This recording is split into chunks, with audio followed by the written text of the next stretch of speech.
Hoy leemos el Evangelio según San Mateo, capítulo 19, versículos del 16 al 22. En aquel tiempo se acercó a Jesús un joven y le preguntó: Maestro, ¿qué cosas buenas tengo que hacer para conseguir la vida eterna? Le respondió Jesús: ¿por qué me preguntas a mí acerca de lo bueno? Uno solo es el bueno, Dios. Pero si quieres entrar en la vida, cumple los mandamientos. Él replicó: ¿cuáles? Jesús le dijo: no matarás, no cometerás adulterio, no robarás, no levantarás falso testimonio, honra a tu padre y a tu madre, ama a tu prójimo como a ti mismo. Le dijo entonces el joven: todo eso lo he cumplido desde mi niñez. ¿Qué más me falta? Jesús le dijo: si quieres ser perfecto, ve a vender todo lo que tienes. Dales el dinero a los pobres y tendrás un tesoro en el cielo. Luego ven y sígueme. Al oír estas palabras, el joven se fue entristecido porque era muy rico. Estamos leyendo el Evangelio según San Mateo, en donde desde que Jesús fue bautizado y tentado por el diablo después del bautismo, al volver del desierto escuchó la noticia de que Juan había sido encarcelado y entonces Jesús se alejó de la parte de Judea en donde estaba en el desierto, a la orilla, y se fue al norte, a Galilea. Allá estuvo realizando la misión para que él había sido enviado, por la que el Señor lo mandó, su Padre, y todo el tiempo lo hemos encontrado allá en el norte. Se ha hablado incluso de que Jesús fue a la Decápolis y fue a la región de Tiro y de Sidón. Estrictamente hablando, no sabemos si pasó la frontera o no, pero normalmente se encuentra en Galilea. Y la última vez que se nos ha hablado de Jesús, se nos había dicho que estaba en Cafarnaúm, donde había mandado a Pedro echar el anzuelo y que el primer pez que picara lo sacara y le sacara de la boca un estáter para pagar el impuesto de Pedro y el suyo. Después se nos dice que Jesús salió de allí y que se fue a Judea, al otro lado del Jordán. Esto significa que Jesús viajó hacia el sur y estando en el sur, al otro lado del Jordán, estrictamente hablando, no es Judea, sino Perea.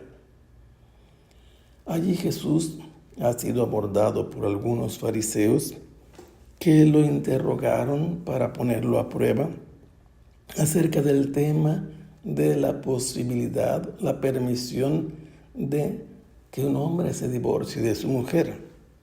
Y Jesús lo remitió a la palabra de Dios, a lo que Dios había dispuesto desde el principio, insistiéndoles que Moisés les autorizó eso por la dureza de sus corazones, pero no era el plan de Dios. Y cuando los discípulos escucharon esto, dijeron: pues si es así, no conviene casarse. Y Jesús aprovechó para instruirlos acerca de los que se hacen eunucos por el reino de los cielos, pero porque han recibido un don de parte de Dios. Inmediatamente después se nos habla de que le acercaban los niños a Jesús para que los tocara y los bendijera, pero los discípulos no los trataban de modo adecuado y Jesús los reprendió diciéndoles que dejara a los niños venir a Él. Y después de esto encontramos el pasaje que ahora estamos leyendo.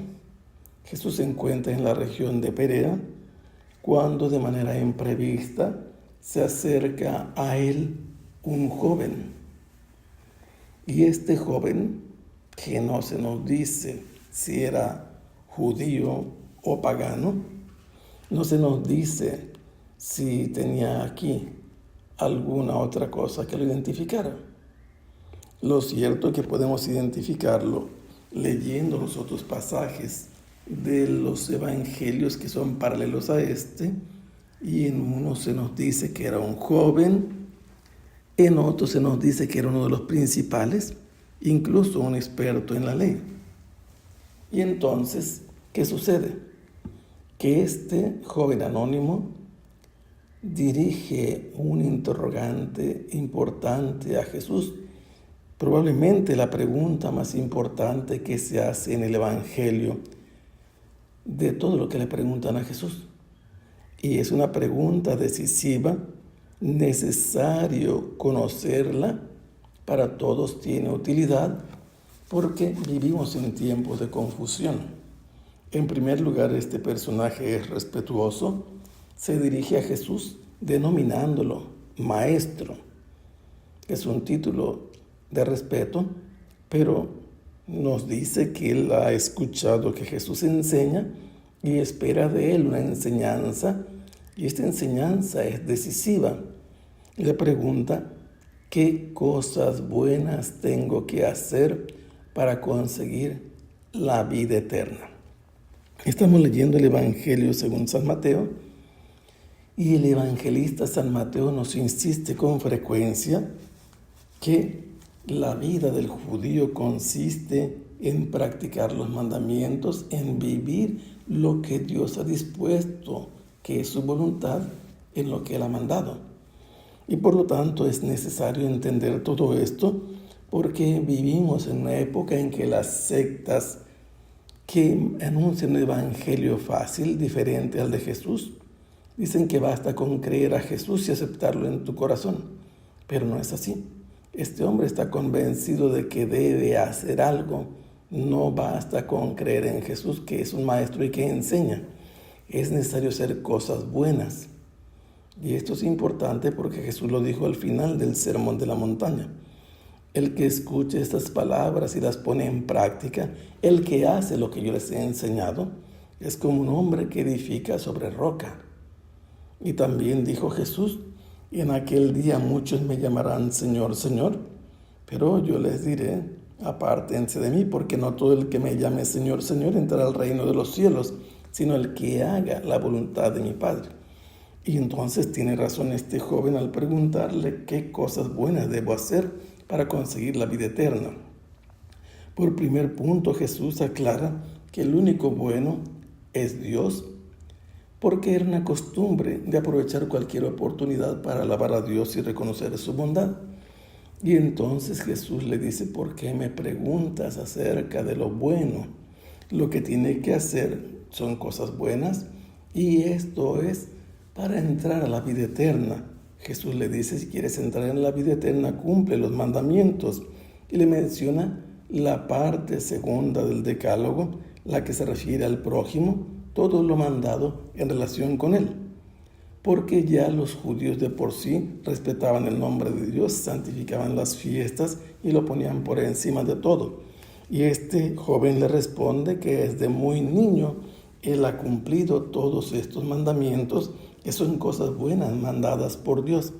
¿Qué más me falta para poder entrar o obtener la vida eterna? Jesús le dice, si tú quieres ser perfecto, vete a vender todo lo que tienes, y el dinero que hayas obtenido, distribúyelo entre los pobres. Así lo dicen los profetas también, que deben socorrer al necesitado. Y una vez que haya hecho eso, vendido y distribuido, este joven tendrá en el cielo un tesoro, un lugar de preferencia. Y después de esto, ven y sígueme. ¿Qué está diciendo Jesús? Él está por encima de los mandamientos, está por encima del dinero, está por encima del tesoro del cielo.